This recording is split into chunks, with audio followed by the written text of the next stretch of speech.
Supreme Court Justice Brett Kavanaugh, who is well known for enjoying parties, especially, parties with beer, loves beer, has been spotted recently at a party with some not so good people. And with maybe a little bit of a conflict of interest. Now, Politico, in passing, by the way, reported, and again, they didn't make any sort of a big deal about this, which I think it is kind of a big deal, that Supreme Court Justice Brett Kavanaugh recently went to a Christmas party. Now, when you might think, okay, what Christmas party? What are you talking about? Supreme Court justices, they have social lives. Shouldn't he be allowed to go to a Christmas party? Well, the party happens to be at the home of Matt Schlapp, the chairman of CPAC, where I'm sure they, of course, they had a lovely time, discussing with other attendees the destruction of women's bodily autonomy over a nice draft. Maybe a genuine draft, even. Can't skip out on the genuine part, right? So look, again, I understand that Christmas parties are a thing, and I understand that they, again, have to have social lives, right? But you have this conflict of interest because some of the other guests include people that have had, or that are having cases that are going to be brought before the court. Some of these guests include Stephen Miller, Representative Matt Gaetz, Florida, Sean Spicer, Representative-elect George Santos of New York. And of course, you have Sebastian Gorka, Greta Van Susteren, even Eric Prince. Now, Insider noted that the appearance has sparked questions about these conflicts of interest, with a sitting Supreme Court justice attending a private party of right-wing religious and political leaders. Miller's conservative group, for example, America First Legal, has filed briefs on cases that are pending before the Supreme Court, according to Bloomberg. Okay, so, got this case coming before the Supreme Court, and you're just partying up with the person that you're supposed to rule on, as friends. You're going to rule against your friends? I mean, some people would have to in their job. Sure. But do you trust Brett Kavanaugh to do so? I don't think so. So, look, the news, as Insider reports, comes as the Supreme Court has come under renewed scrutiny over ethics concerns after the New York Times had reported of a potential breach of opinion back in 2014. Now, by the way, this is related to the recent, also leaked draft opinion concerning women's reproductive rights. Christian evangelical minister Reverend Robert Schenck, who used to be an anti-abortion person, right? He told the Times and testified before the House Judiciary Committee last week that he gained advanced knowledge of the decision of the high-profile Supreme Court case Burwell v. Hobby Lobby. So, no, this is an old Obama-era case, dealing with, of course, health mandates and whether or not religious companies that claim to have a religion, think about that for a minute, should have to provide health insurance to their employees. So that's what that's about. So now Hobby Lobby says, well, we don't want to do contraception. Okay. And look, this is health coverage for contraception. And Hobby Lobby says, I don't want to pay for it. I don't want to pay for health insurance that involves contraception.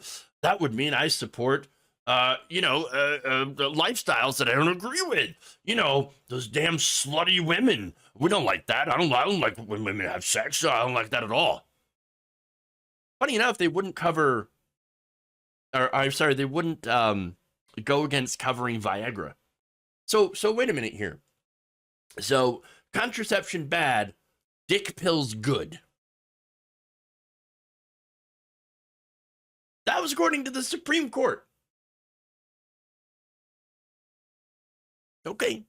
And again, this is a 5-4 decision delivered by Justice Samuel Alito.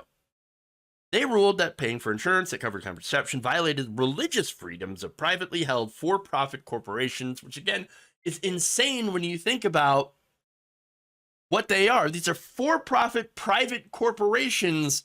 They are not people. They don't have religions.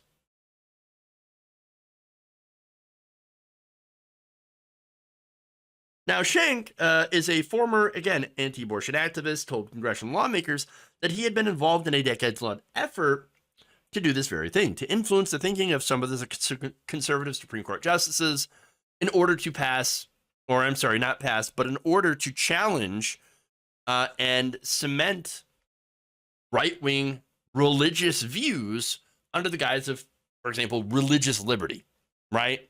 To make sure that, nobody it has to fund contraception, for example, which, by the way, saves corporations a lot of money for not having to provide health insurance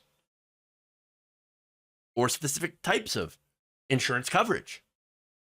And also advances, again, conservative culture wars.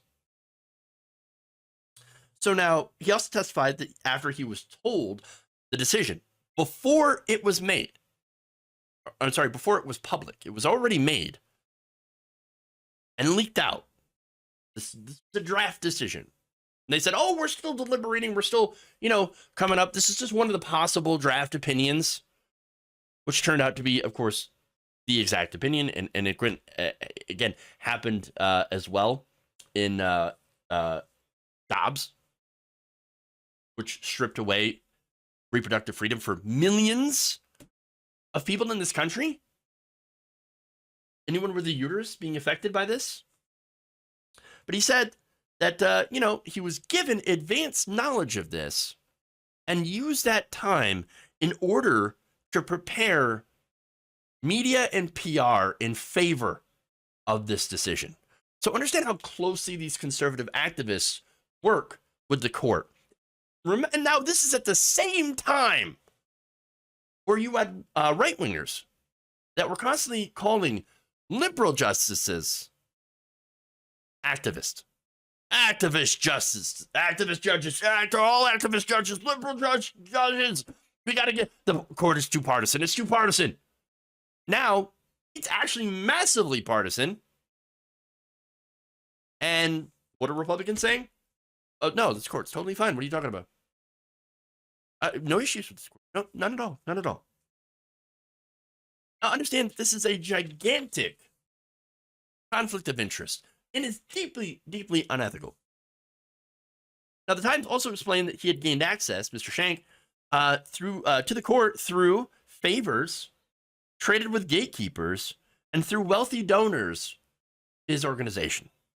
In his testimony, Schenck's donors were offered this information of this previous case at a private gathering with the Alito wife. A day later, Gail Wright, one of the pair, contacted Mr. Schenck, according to an email reviewed by the New York Times. Rob, if you want some interesting news, please call. No emails, no paper trail, please. And that's when she told him about the decision in that case ahead of time. As I said before, something similar with Dobbs.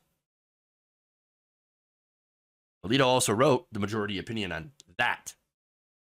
Again, in favor of conservatives, and was leaked out, giving Republicans time to prepare for the PR. Is that a coincidence? I think not. And so what do we have now? Well, this time it's not Alito, but we have Justice Kavanaugh, who's partying it up with people who are filing court cases that he will soon be presiding over.